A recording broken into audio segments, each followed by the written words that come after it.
and excited to present today. Okay, so did you know that according to the U.S. Geological Survey, less than 10% of the world's oceans and less than 50% of the U.S. waters have been mapped, which is what makes topographic and bathymetric mapping using autonomous surface vehicles so important. My project focused on developing three-dimensional maps that were able to, I had to clean, render, and export these maps. With my project, I had the pleasure of working with Dr. Mushi, and we made these maps using 3 different visualization programs. Okay, so first off, let's start off into what is LiDAR and what is sonar. This is the type of mapping that was used for my project. LiDAR is light detection ranging, and that is a remote sensing method that uses light in the form of pulsed laser to measure ranges according to NOAA. And then sonar basically uses a technique that uses sound waves to create detailed imaging and maps of underwater environments. So in Rhode Island, we go to the beach and we like to enjoy the water, and we like to enjoy laying on the sand. But what is protecting our coast, and what is being used to map the coast that we love so much? So I think that this can be explained, the importance of 3D map development can be explained through ecosystem connectivity, which that focuses on understanding how land use, like urban runoff and deforestation, and how that relates to affecting underwater habitats like coral reefs and estuaries. The second point I would say that makes 3D map development so important is environmental monitoring, and this is the ability to capture coastal geomorphology. And this is the change in the coast, erosion, sea level changes, and pollution spread. And then habitat classification, which when we're able to classify our habitats, we're able to conserve them better. And then improves coastal management. So when we understand how our coast looks, we can understand where to create walls and seaports so we can stay safe. Okay, so this is the WAM-V that we use for our project. And let's break down some of the features of the WAM-V, which is the Wave Adaptive Modular Vessel. Okay, so first we have the multi-beam sonar, Norbit. So this is what's being used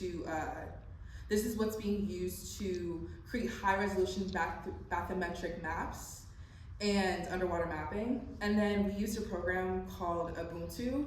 Fun fact: Ubuntu means I am because we are, and it's an ancient African word, and that's the African philosophy behind it. And then we used the Linux OS, the Linux operating system that relates to the robotic operating system, and that was used to run the robotic operating system. We used dual LiDAR sensors, so Livox and Velodyne, and that helped basically map above and below water. And then we used the RS2 real-time climatic global navigation satellite system, which helps with GPS positioning. And then another feature we used was autonomous waypoint navigation, which basically you can pre-program where the robot will move. Okay, so some specific sensor locations of where the stuff is. So on the picture right here, we have the 16-line scanning LiDAR, and then we have the side-looking LiDAR. And these 2 LiDARs combined together give a comprehensive image of what our data for mapping looks like.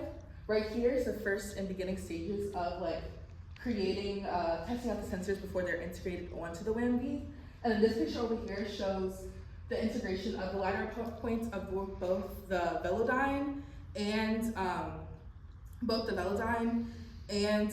just both sensors, and they were able to run simultaneously to create this high resolution image right here.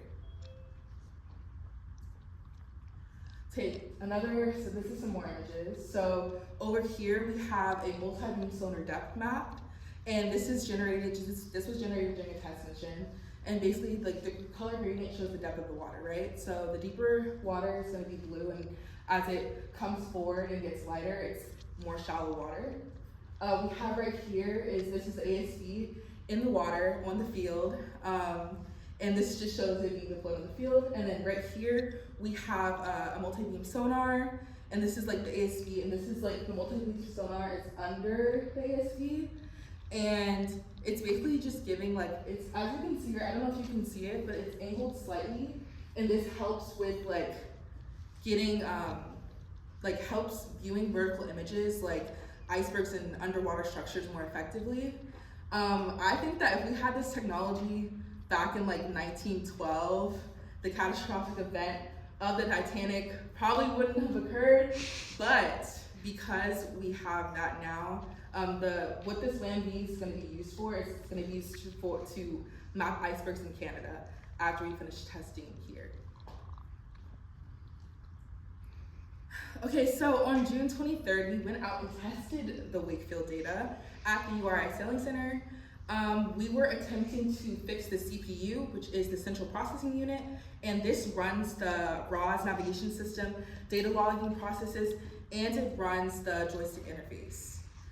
We wanted it to run effectively, and basically when this process is like overloaded, it delays. So our job at Wakefield was just fixing the delays of the CPU. And then right here, I have a video of the WAM-V in action.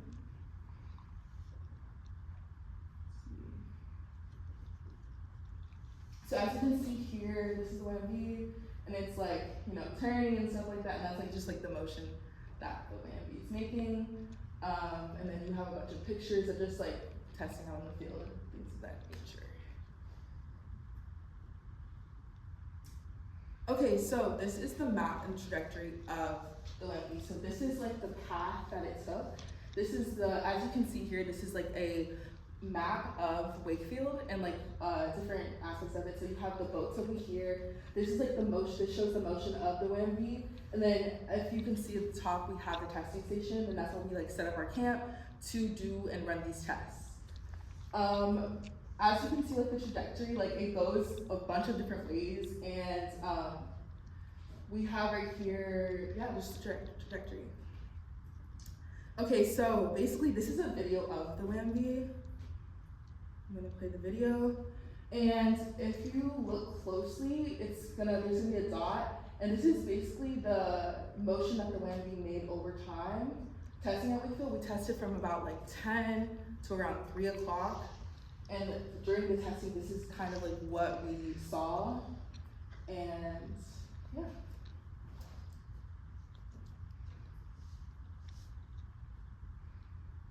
Okay, so point cloud processing. Based on what we collected at Wakefield, we received point cloud data, right?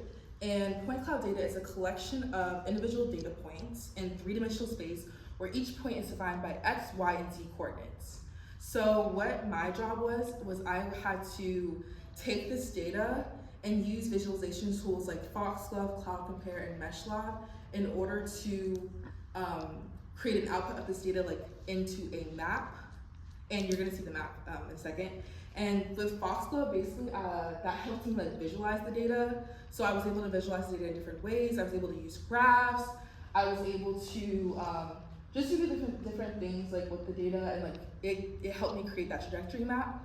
And then with Cloud Compare, I used that to basically like I processed the cloud information, and I was able to like colorize the information using like the Z coordinate. And then in MeshLab, I was able to clean up the data and edit the data and just eliminate the noise from that I had in the data.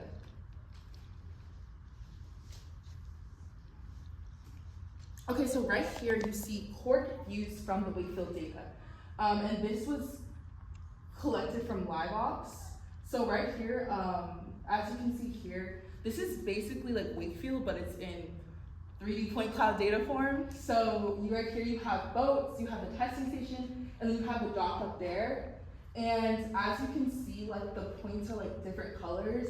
And then the image right there, you see, it's kind of like, I was able to coordinate these points on a Z plane. So it's like red, orange, yellow, green, blue, and then they each have different meanings. So red is like the highest elevation, right? And this is like features like above ground. You have like either vegetation tops or like buildings. As we go down, we have yellow. This is like kind of like the high to like mid elevation. Green is like ground level, right? So this is like on the ground, and then blue is like the lowest elevation, so it's like deep sea and like seabed coordinates right there. And then we have, and then this was collected from my box, so yes, and then you can see like the dock over there. And then to compare them, we have, this is the Velodyne data, right? And Velodyne, there's like, it looks similar, but there's a couple differences. With the data collected from the Velodyne LiDAR, we have, with the data collected from Velodyne, it's more like, it provides more like a greater coverage, right? So it provides more of a like wider scale, like a bigger picture, while the Livebox data is more high resolution, it has more detail and focus inside of it. But Velodyne and Livebox are like peanut butter and jelly, like different styles, but they go together to make LiDAR better, right? With the Livebox, also it's like more, it's ideal for more specific infrastructures like docks or like boats, like you can see it better, visualize it better. And then with Velodyne, it's more so like coverage focused, so it like provides like a wider view. You have like a wider area scanning, and yeah, and then as you can see here, like, there's just some differences. Like this is like the side views of it, and this is like the main view of it, and then you have more like red. You see like more red over there, so that means like more vegetation and more buildings, and then the green is more like ground level. Okay, so this is the Norbit multi-beam sonar. The Norbit multi-beam sonar is a more advanced sonar system and uses high resolution underwater mapping. So it works by each beam sends out a sound wave that reflects off the seafloor and objects and pings back to the nadar, which is the location of the sonar. So the time that it takes for the echo to like get back to that nadar is used to calculate the depth and shape of the terrain underwater, right? And then the right image shows like the sonar data visualization right here. And then we have like, and then each like line represents like a beam. And then you have just like a collection of like point cloud data. Sorry guys. You have a collection of point cloud data that is used to basically, like it's like the yellow is more, like the different colors mean like different things, and each line, you see like a color gradient, so it's like green, it goes from like yellow, you like yellow and green and like orange, like mixed in. Okay, and then the acknowledgements, I wanna thank my mentor, my PI, I wanna thank Celeste and Lexi, the Circle programs like Matt, Aaron, and Kendall, and Kim, and then thank you to NSF for funding and URI for providing me with this opportunity. And then these are my citations.